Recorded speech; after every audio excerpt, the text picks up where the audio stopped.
Jefferies Senior Advisor, and of course, former Dallas Fed President. It's great to see you. Thank you, Mike.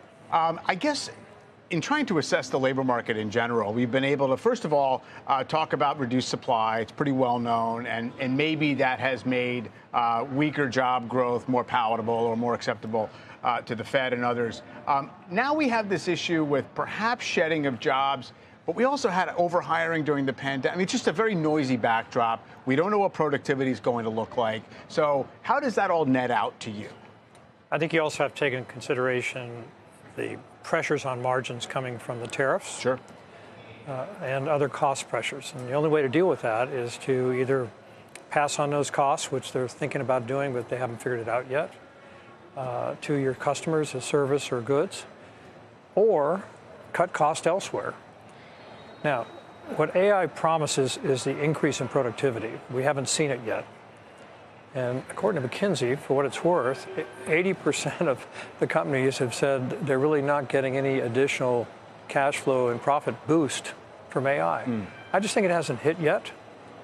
And I do feel, given the slowdown that's taking place right now, and we're seeing that in the Beige Book and other Fed surveys and elsewhere, these are just people that have realized they're overstaffed, they need to cut costs, and unfortunately, there's a human price to pay. Sure.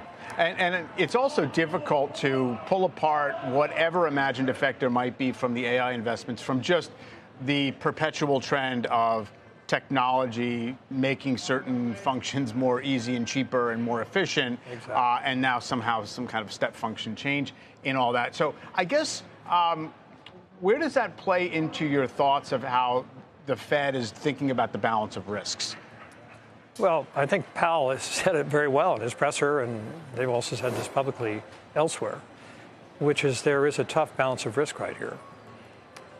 I would think they have yet to feel any advantages coming from AI, and I think he referred to that in his presser after the last meeting. So we'll just have to see. I'm, as you know, I always will be a hawk. Yeah.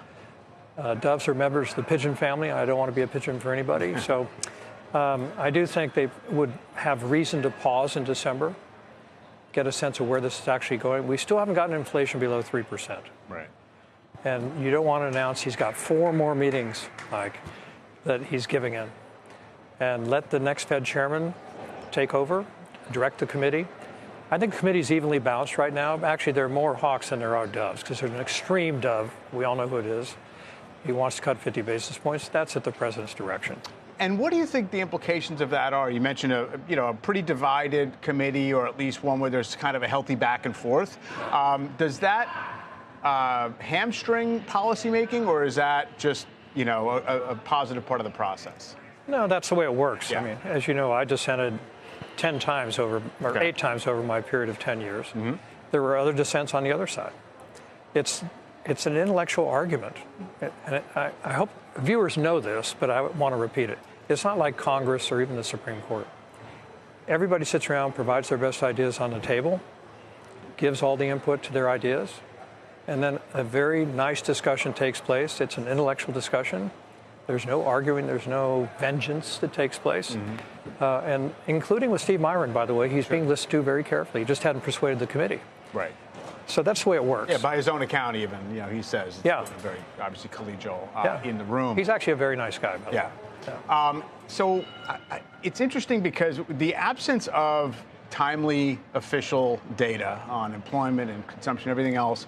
At one point, the take on that was, well, maybe it actually causes a slight more dovish bias because as risk managers, they might want to just make sure the job market does not fall apart. Yeah. It doesn't seem like it's working that way. Obviously, we've gotten some. They seem confident enough that overall growth is hanging in there. They are, and there's so many private sources right now. There's so many ways to track things. You can look at Waze, for example, for traffic movements, or shopping center malls, or the ISM numbers, which are not very good right now. No, they're not. But manufacturing's been in a recession for a very long time. Yeah. So I think they've got plenty of data. In my view, it's nice to have the official gold standard data to base your, if anything, for a CYA. I'll let you interpret what CYA No, makes to the exactly. viewers. So, yeah.